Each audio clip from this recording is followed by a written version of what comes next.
pumped up right now about hitting your goal? Who in here is pumped up right now about having your victory? Who in here is pumped up right now about getting to a day? Who in here is pumped up right now about getting $1 million ring? Who in here knows that you are going to be on the stage? Who's going to be a leader of an army? Who's going to be free? Hi, my name's Chris Jones. I'm from Minneapolis, Minnesota. I've been an internet marketer for almost 8 years. And the Empower Network was something that I didn't see coming. In fact, I fought the company for a year because I didn't get it. When I see flip-flops and tank tops, I ran the other direction. And I have to tell you, this is a life-changing company, and I'm proud to be part of the Empower Network. Wow. Wow. What do you think, Chris? What do you think of these guys?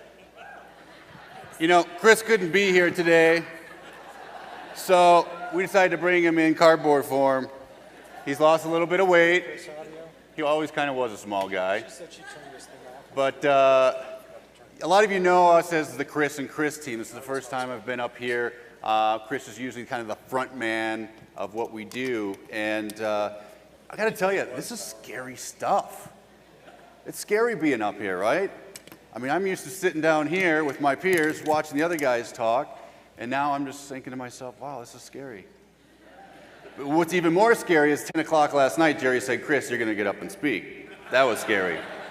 So I was sitting in the shower this morning, doing my hair, thinking, what on earth am I going to talk about that you guys haven't already heard? Because to follow that act, I'll tell you what, let's give a round of applause for that.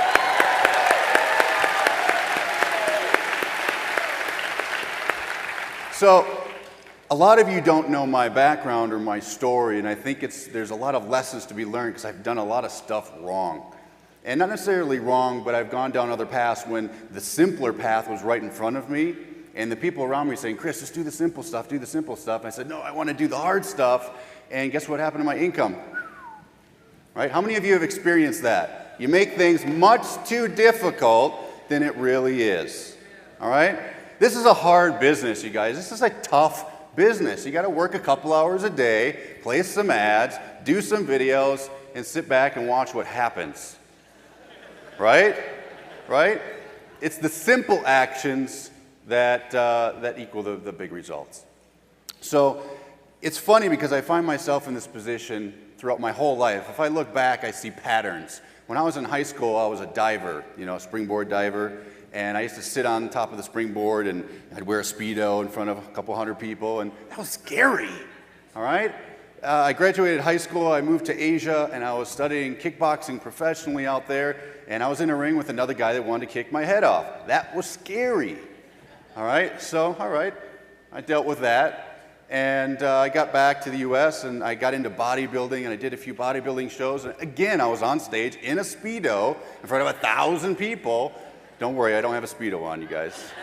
That was really scary.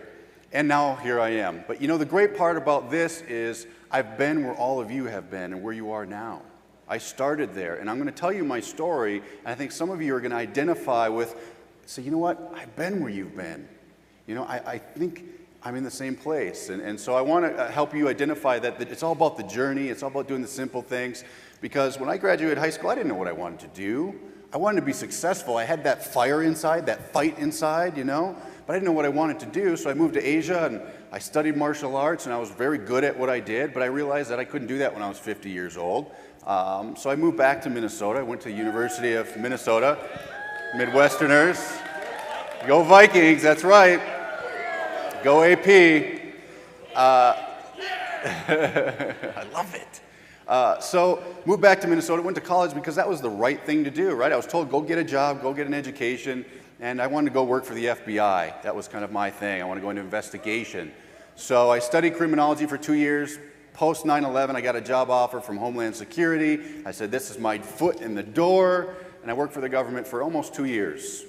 Thought that was it. That was my place in the world, but it was not even close. I'll tell you what, the government wasn't my thing. So I dropped everything again, took a 90-degree turn in my life, and I moved out to Miami, Florida. And yeah, awesome place to live, mind you. And I said, you know what, I want to be wealthy. I want to have more wealth in my life because I was pretty broke. And so I got into finance, and I worked at a big financial firm there in Boca Raton, Florida, and I had a lot of money. I lived on the beach. I had the sports cars in my early 20s, but I'll tell you what, I hated my life.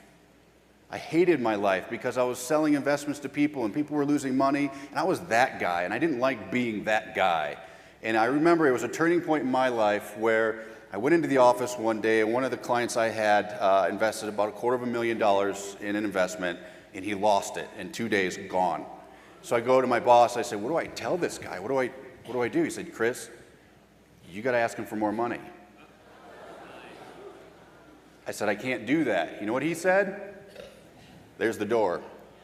Guess what I did? I walked out the door. All right? So, all right, that's okay, but that was pretty darn scary because now I don't have an income again. So what am I going to do? So I dropped everything, sold everything I had, moved back to Minnesota where my roots were. I said, you know what, if I'm going to work this hard for someone else and be this stressed out, I'm going to do it for myself. And I read the book, Napoleon Hill, the Think and Grow Rich. How many of you read that? Right? Changed my paradigm, changed my mind about everything. So, you know, all of a sudden everything seemed easy because I started to understand how wealthy people and successful people thought.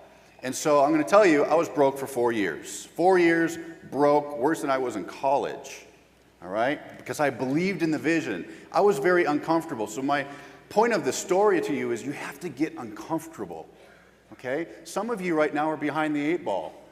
You had to kind of go out of your way or get uncomfortable to get here, right? How many of you made an uncomfortable decision to be here?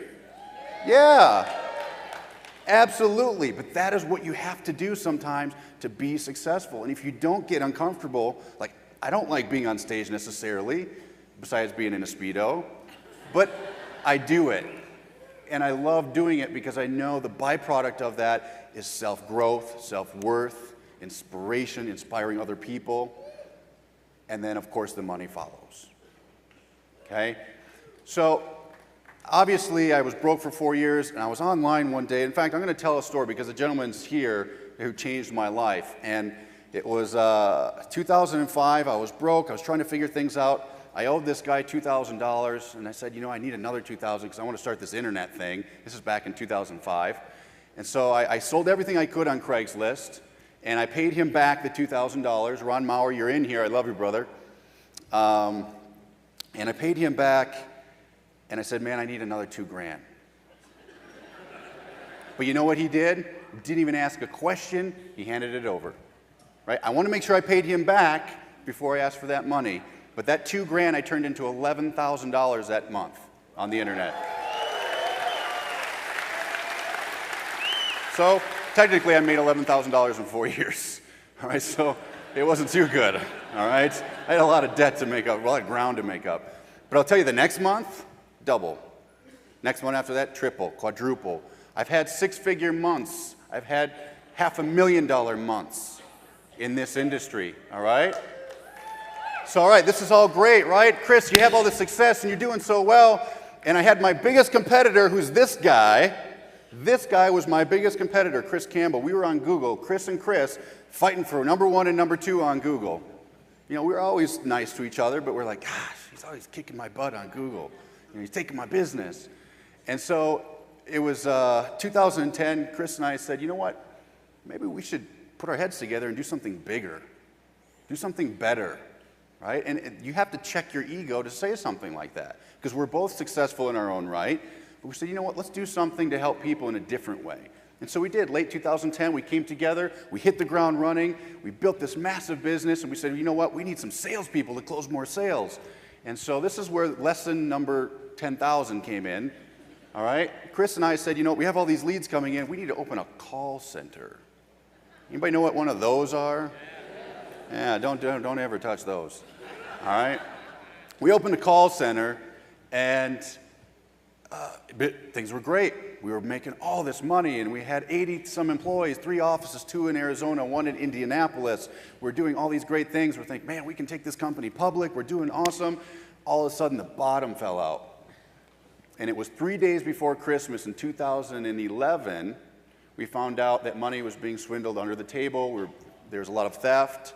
We booked an overnight flight to Arizona, brought in the police, and hauled everybody out.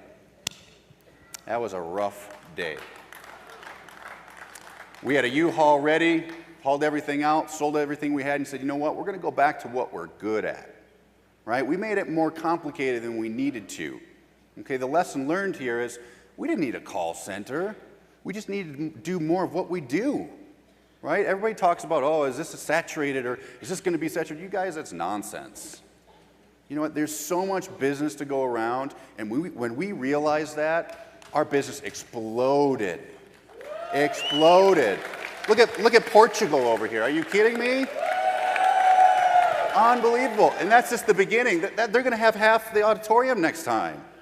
You know? Germany, Japan. You guys, this is the beginning of something so big beyond us. And I'm going to tell you something. I thought when we joined this company December 2011, we said, okay, Empower Network came across our desk. It looked stupid.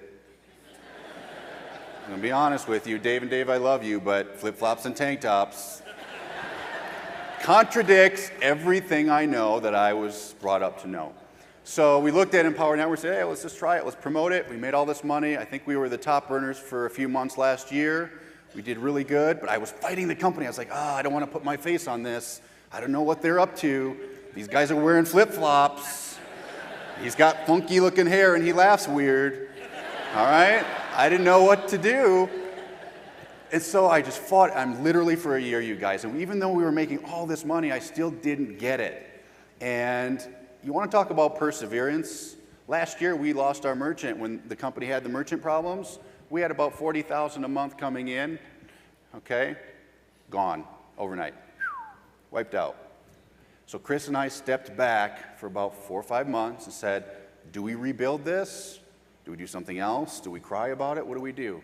I got on the phone with David Wood and had a heart-to-heart with him and said, Dave, I need to know where you're going, why you're doing it, what's your vision? And when I got off that 2-day phone call, literally, I'll tell you what, we were all in times 10, all right? We were all in to the point where we said, you know what, if we're going to do this, we're going to do it 10 times bigger than what we did, and we're going to do some big things. So at the last event in Chicago, we merged forces with the Prosperity team. All right? Why? Chris and I could have built our own team, but why would we do that? When all these resources were there and all these great things were already there, we said we can build something even bigger and better. All right? So we did, and now we're building what I think is an awesome, awesome organization with some incredible people in leadership. And I got to tell you, Chris and I are so excited to be part of this company. And the point here is perseverance is the most important thing you can do in your business. Good days or bad days, the actions need to stay the same. Good days, write that down, you guys. Good days and bad days, because you're going to have them. The actions need to stay the same. If you're going to do an ad a day, do an ad a day. I don't care if you're not feeling well, if you got family issues, just make sure you're consistent because it's the simple actions. Those simple actions are what makes the difference in your business. All right? Stop straightening your stapler on your desk. The papers don't need to be neat. All right? Just do the simple stuff, and I'm telling you, your business will explode. And what you're going to find out here this weekend and things that are coming out, oh my gosh, you guys are going to be floored. All right? So I'm going to finish up with this one last thing. How many of you saw the new Superman movie this summer? Yes. Man of Steel, baby. Superman, he had an S on his chest, right? Didn't stand for Superman. What did it stand for? Hope, right? How many of you have hope right now? How many of you have hope in your future? Right? Because I don't know about you guys, but I have hope.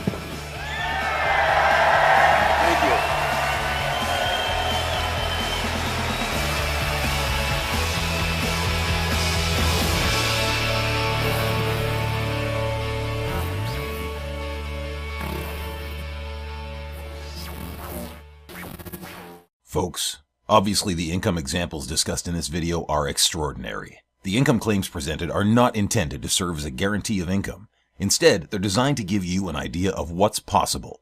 Success in this business requires leadership, hard work, and dedication.